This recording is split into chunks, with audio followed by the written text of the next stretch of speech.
j'aimerais vous parler de ce que j'appellerais l'enjeu de la cohésion sociale. On a beau parler de développement économique, mais si tout ça ne se fait pas en cohésion avec le social et l'environnement, ben ça nous amène nulle part. Alors, cohésion sociale pour moi, c'est en partie l'accessibilité à la propriété, c'est du logement social, c'est des outils d'amélioration de qualité de vie. Mais c'est aussi ce que j'appellerais bien comprendre les impacts liés à la démographie. L'impact que ça a sur le logement, l'impact que ça a sur les personnes âgées, etc. On est dans un contexte de population vieillissante. Et d'une certaine façon, on doit adapter toutes sortes de choses en regard de ça.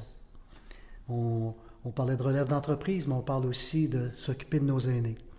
Et ce que ça crée dans le fond, et tout le phénomène social lié à ces changements démographiques, fait en sorte que nos ménages sont plus petits. Donc, les unités de logement qu'on doit créer doivent être un peu plus petits. Nos ménages aussi ont tendance à nos gens, par exemple, prennent leur retraite autour de, dans certains cas, 55, 60 ans. Il y avait des grandes maisons, ils ont besoin maintenant de petites maisons. Maintenant, on voit de plus en plus nos gens s'occuper de leurs aînés, donc ça prend des maisons un peu plus grandes. En fait, on peut prendre les grandes maisons puis en faire des bigénérationnels. En fait, tout ça pour dire que ça prend des logements qui sont adaptés.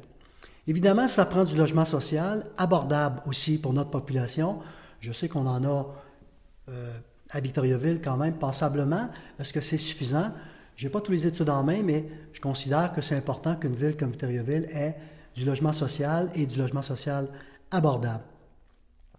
Un autre élément que je voudrais aborder, compte tenu du vieillissement de la population, il faut aussi avoir, je vous dirais, du mobilier ou des éléments qui s'adaptent à la ville.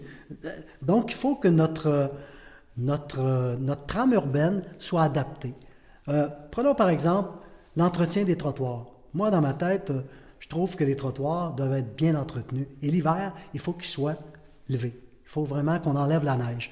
Sinon, on amène nos gens à marcher dans le chemin et là, on prend des risques. Et évidemment, je pense que c'est inacceptable.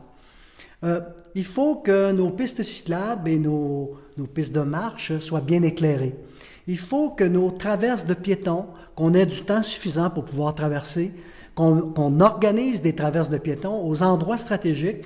Prenons le boulevard Bois-Franc. C'est important d'avoir des traverses de piétons. Ce qu'on a fait sur le boulevard Bois-Franc sud, en avant d'Oasis, c'est extrêmement important parce qu'il y avait beaucoup de cohabitation ou de voisinage entre les différents édifices qui sont là et il fallait sécuriser l'endroit. Alors, on a installé une traverse avec des lumières, avec des temps de traverse qui permet aux gens de pouvoir faire attention pour nos personnes plus âgées. Et je pense que c'est quelque chose de très important. Donc, ce sont des éléments liés à la démographie que je considère comme étant des enjeux de cohésion sociale qu'il faut mettre en place dans une ville comme Victoriaville, qui se veut durable et où la qualité de vie est exceptionnelle. Je terminerai sur ce point pour parler de l'éducation et de l'emploi que je considère comme étant deux enjeux complètement indissociables. Il faut associer ces deux éléments-là. Je sais que ce n'est pas notre responsabilité, l'éducation, mais notre responsabilité, et l'emploi, mais notre responsabilité est de faire en sorte que nos institutions et nos entreprises se parlent. Alors, je vous parlais dans une autre vidéo l'importance de créer une cellule de recherche.